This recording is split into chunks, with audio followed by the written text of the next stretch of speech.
Hello friends, welcome to Sri vlogs. இன்றைக்கி நம்ம ஒரு சூப்பரான இடத்துக்கு தான் போக போகிறோம். பாலக்காடு ஃபோர்ட். இதில் நம்ம பாலக்காட்டில் இருக்க பெரிய ஹிஸ்ட்ரி பிளேஸ். சிம்பிளாகவும் ஈஸியாகவும் நான் உங்களுக்கு இந்த ஸ்டோரியை சொல்ல போகிறேன்.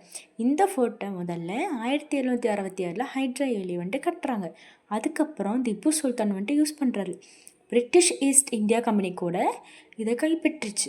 ரொம்ப நாளாக மிலிட்ரி பேஸ் மாதிரி யூஸ் பண்ணிட்டு இருந்தாங்க. இங்கே பாருங்கள், பெரிய பெரிய சுவர்கள், அதை சுற்றி வாட்டர் ரவுண்ட். அந்த டைமில் எனிமீஸ் அட்டாக் பண்ண முடியாத மாதிரி ஸ்ட்ராங்காக பண்ணியிருக்காங்க. இப்போ கூட வாக் பண்ணுறப்ப அந்த கூல் ஃபீல் கிடைக்கிது. அங்கே பார்த்தா நிறைய மீன்களும் ஆமைகளும் எல்லாத்தையுமே வளர்த்து விட்டுருந்தாங்க. ஸோ பார்க்குறதுக்கே ரொம்ப நல்லா இருந்தது. இப்போ வெக்கேஷன் டைம்னால நிறைய பீப்புள்ஸ் வந்துட்டு வந்திருந்தாங்க. திப்பு சுல்தான் பிரிட்டிஷ்க்கு எதிராக இந்த இடத்துல தான் ஃபைட் பண்ணாங்க. அதனால் இதுக்கு அவரோட பேர் வந்துச்சு. ஆனால் பிரிட்டிஷ் வந்துட்டு ஸ்ட்ராங்காக வந்து இதை கைப்பற்றினாங்க. உள்ளே போனால் ஹனுமன் டெம்பிள் இருக்குது. பிரிட்டிஷ் காலத்தில் ஸ்மால் பிரிசன் செல்ஸ் கூட இருந்தது. கிரவுண்ட் பெருசாக இருக்கனால இப்போது பப்ளிக்கு ஓப்பனாக இருக்குது. எக்ஸிபிஷன், கல்ச்சுரல்ஸ் ப்ரோக்ராம் எல்லாமே அங்கே நடக்கும்.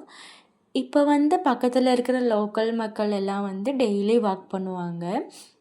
இந்த சுவரையும் கல், அதுக்கப்புறம் நம்ம முன்னோர்கள் எல்லாமே இதில் ஃபைட் பண்ணது தான், ஸ்ட்ரகிள் பண்ணது, இது எல்லாமே நினைவூட்டுது. பழைய கால அட்மாஸ்பியர் ஃபீல் கொடுக்குது.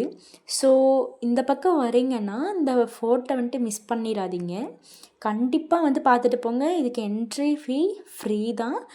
நீங்கள் ஃபேமிலியாக வரீங்கன்னா அதுக்கு பக்கத்துலேயே சில்ட்ரன்ஸ் பார்க் இருக்குது. ஸோ என்ஜாய் பண்ணிவிட்டு போகலாம். இங்கே வாக் பண்ணுறதுக்கு வந்துட்டு ஒரு 5 PM to 7 PM வரைக்கும் டைம் இருக்குது. ஸோ அந்த டைமில் தான் திறக்கறாங்க. ஸோ அதுக்குள்ளே நீங்கள் ஃபோர்ட்டெல்லாம் பார்த்துட்டு வந்ததுக்கப்புறம் இங்கே வாக் பண்ணுவாங்க. ஸோ ஃப்ரெண்ட்ஸ், இதுதான் பாலக்காடு ஃபோர்ட்டோட சிம்பிள் ஸ்டோரி. நம்ம ஊருக்கு வந்தவங்க கண்டிப்பாக விசிட் பண்ணுங்கள். அப்படியே வெளியே வந்தீங்கன்னா இந்த கடையில் ஏதாவது வாங்கி சாப்பிடுங்க, சூப்பராக இருக்கும். நெக்ஸ்ட் வீடியோவில் பார்ப்போம். By guys.